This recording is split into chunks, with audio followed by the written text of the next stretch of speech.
The bell above the diner door chimed softly as the morning fog still clung to the small town of Briar Creek. The place smelled of burnt coffee, fried eggs, and something old, a routine. Every booth was scratched, every stool slightly loose. People came here not because it was special, but because it never changed. Emily Carter wiped her hands on her apron and forced a smile as she poured coffee for the same three regulars who had sat in the same booth every morning for the past 10 years. Her brown hair was tied back tight, not a strand out of place. Long sleeves, even in summer. Always long sleeves. No one noticed the way her eyes tracked reflections in the windows. No one noticed how she always positioned herself with her back to a wall. No one noticed the faint scars hidden beneath the fabric, or the way her smile never quite reached her eyes. That was the point. The bell rang again. This time, something felt different. Emily looked up and saw a man step inside carrying a little girl on his hip.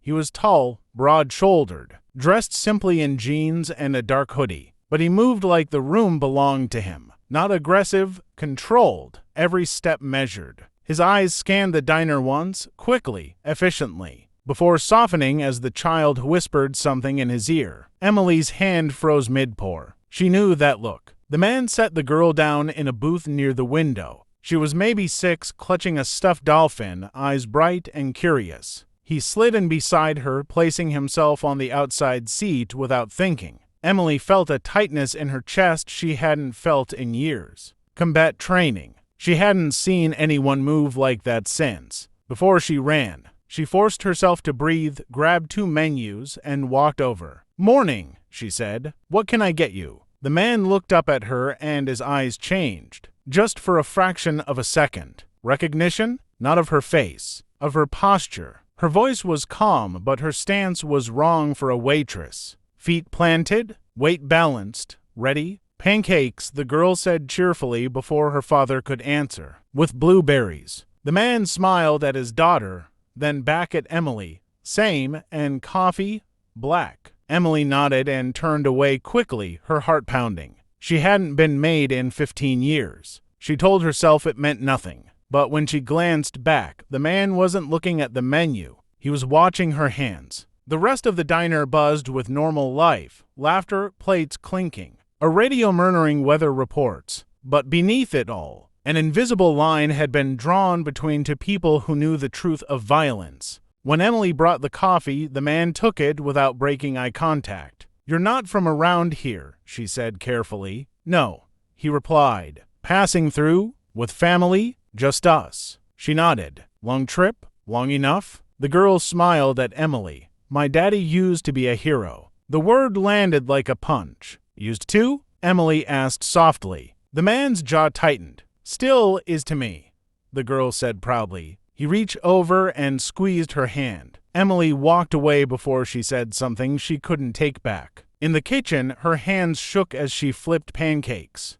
Her mind raced through scenarios she had buried long ago. If he was who she thought he was, he would already be replaying every micro-movement she made. The question wasn't whether he knew. It was whether he cared. She told herself to finish the shift, smile, stay invisible. It never worked out that way. The door slammed open just before noon. 3 men walked in, loud, smelling of oil and alcohol. Outsiders, but the bad kind. One of them wore a leather jacket despite the heat. Another had a fresh bruise on his knuckles. Emily stiffened. She recognized predators too. They took the booth behind the Navy SEAL without noticing him. Big mistake. "Hey, sweetheart," leather jacket called out. "Bring us beers." "We don't serve alcohol," Emily replied. He grinned. "Then bring us something stronger." The girl flinched. The man's posture shifted, barely. Emily felt something cold settle in her stomach. She moved to the table, keeping her voice calm. "You need to leave." Leather jacket stood up, towering over her. Or what? Time slowed. Emily saw the man behind him rise halfway from the booth, already calculating angles, exits, threats. His daughter's small hand still clutched his sleeve.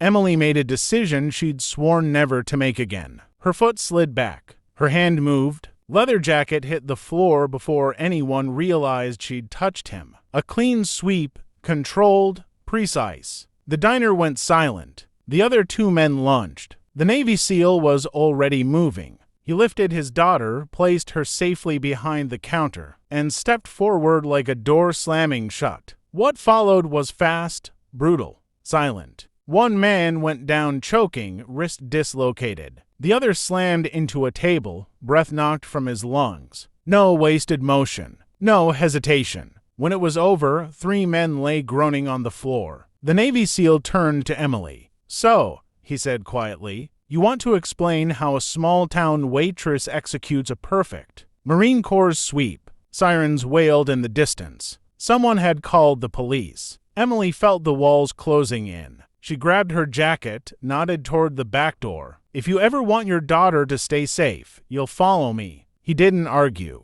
They disappeared into the alley just as police cars screeched into the parking lot. They didn't stop running until they reached the edge of town, an abandoned farmhouse half swallowed by weeds. Inside, Emily finally stopped. Her shoulders sagged. "I was special operations," she said. "Different branch, different country. I disappeared after a mission went bad." The man studied her. "Deadly bad? I was ordered to eliminate a target who turned out to be a civilian asset. I refused. My unit didn't." Silence stretched. "I ran," she continued. "Changed my name. Buried myself somewhere no one looks." "And the men in the diner?" he asked. "They're connected. The past finally found me." He exhaled slowly. "My name's Jack. Navy SEAL.